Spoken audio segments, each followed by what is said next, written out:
Hey,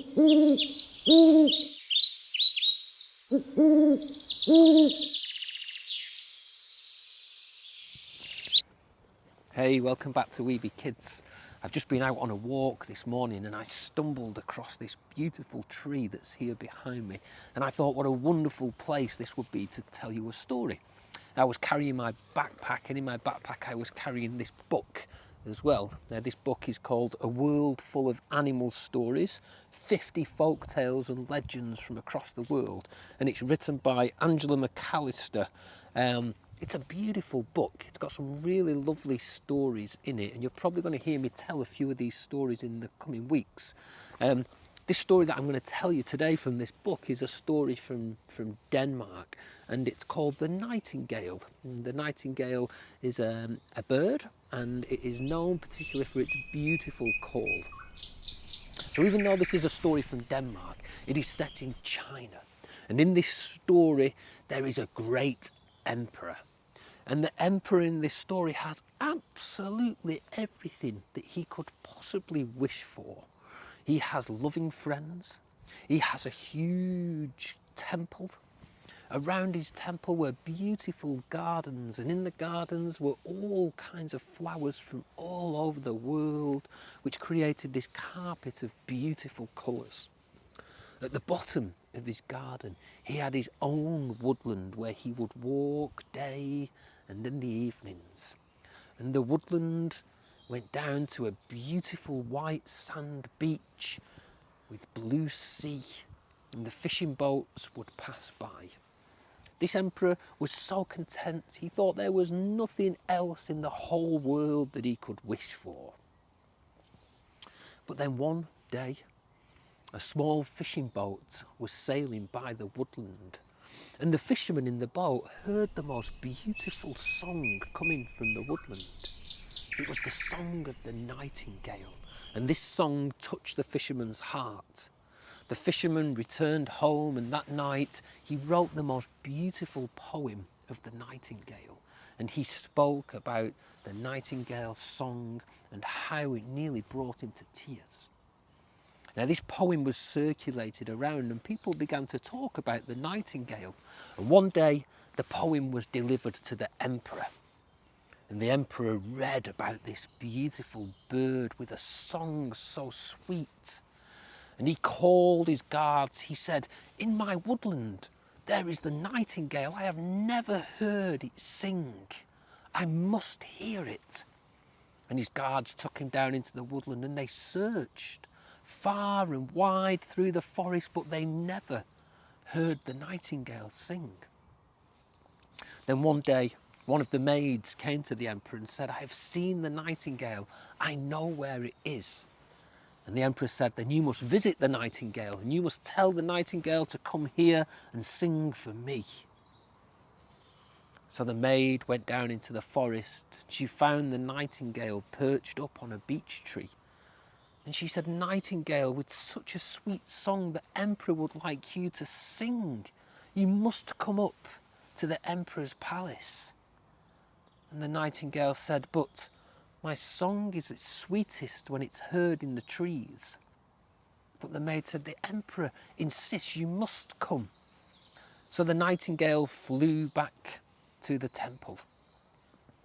And when it arrived there, it perched on the window of the emperor. And the emperor said to the bird, "Now sing your sweet song to me." And the nightingale began to sing. And the emperor listened to the nightingale. And as he listened, tears of joy began to run down his face, for it was truly the most beautiful thing he had ever heard. And when the nightingale finished, the emperor said, "I will give you whatever you want. You may never wish for anything. All the gold you could ask for. All the woodland you would like. Tell me what you would like for giving me such a beautiful moment." And the nightingale said, "I saw tears run down your face, and that is the greatest thing that you could have given me. I don't need gold or more woodlands. I am content with what I have and with the woods that I live. So the emperor said, but I need to hear you sing more. He said, you must come back every day. And every day the nightingale came and sang. But every time the emperor heard the song, he wanted it more and more. And on one visit, he said to the nightingale, you must stay. Look, I have made you the most majestic golden cage. Stay and sing to me. And the nightingale said, I cannot be caged, for my song sounds best in the trees. But the emperor insisted. He said, you can stay, I will not cage you. And he tied a piece of silk to the nightingale's foot, and he tied it to the cage, so the nightingale could fly to the window, but could never fly away. And this went on for a long time, and the nightingale would sing, but the nightingale always wished to be back in the woodland. And then one day, the emperor received a gift in the post. And when he opened it, inside was a beautiful mechanical bird made of pure gold with rubies and sapphires and diamonds all over its back. And on the back of the bird there was a key. And when the emperor wound the key, the bird began to sing.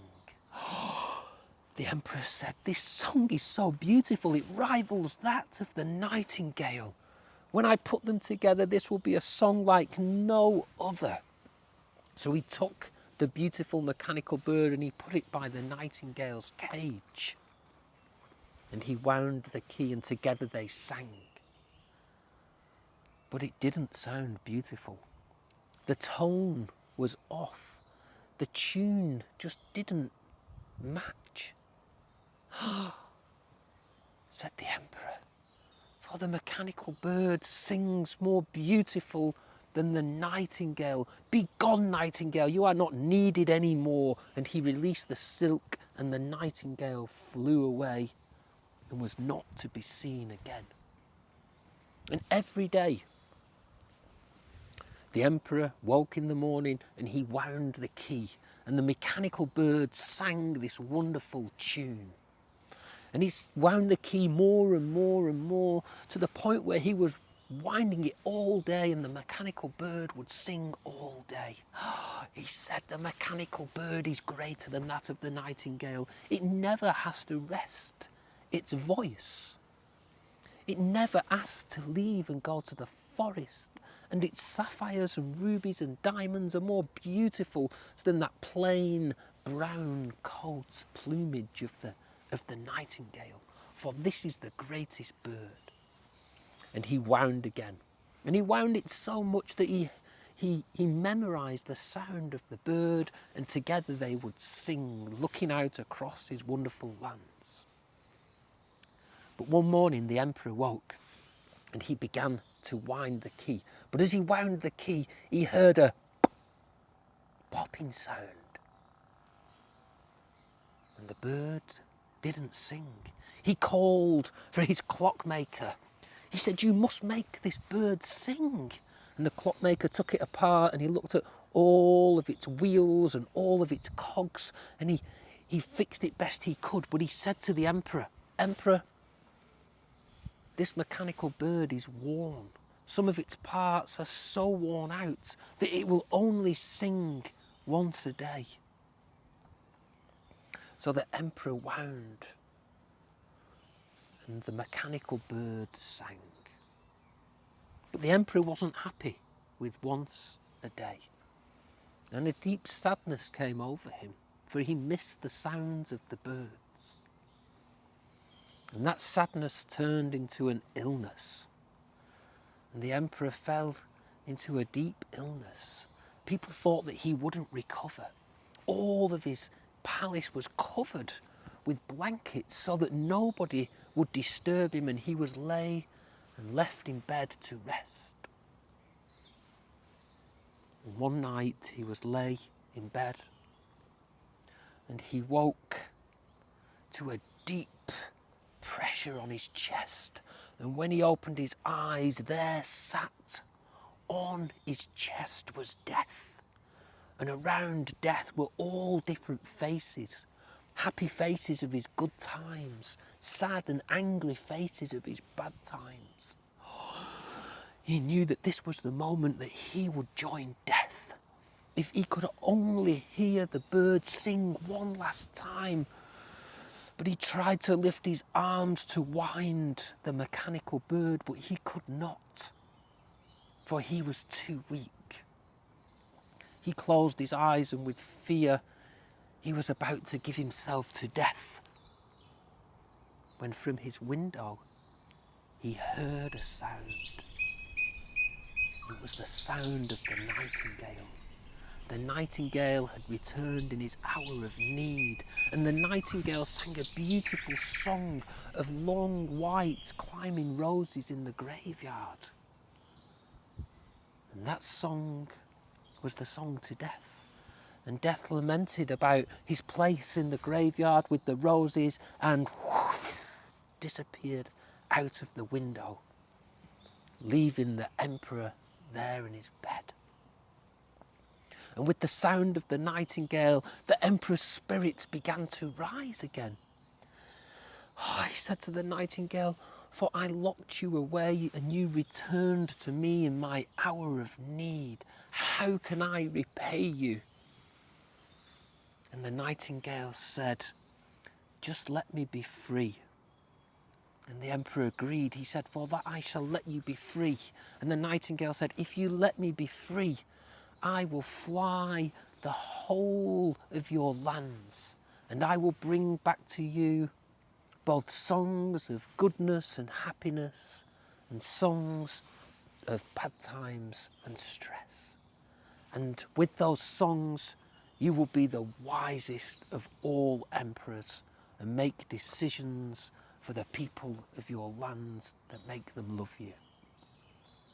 And with that, the emperor's spirits returned, and he lived a long life of ruling in a kingdom that was content and happy, and all of that was down to the song of the nightingale. Beautiful story, hey? I really love that story when I read it this week. In particular, one thing that came to mind was the idea of the mechanical bird and the bird of nature, and how technology can sometimes be seen like it can overtake nature. But I think what's really important for us is to be able to get the balance of both nature and technology. If it wasn't for technology, I couldn't be bringing you this video right now. But if it wasn't for nature, we would never have been inspired to write or tell that story. So there's a question for us this week. How do we keep the balance of technology and nature in our lives? Okay, I hope you enjoyed the story, and I'll see you again next time.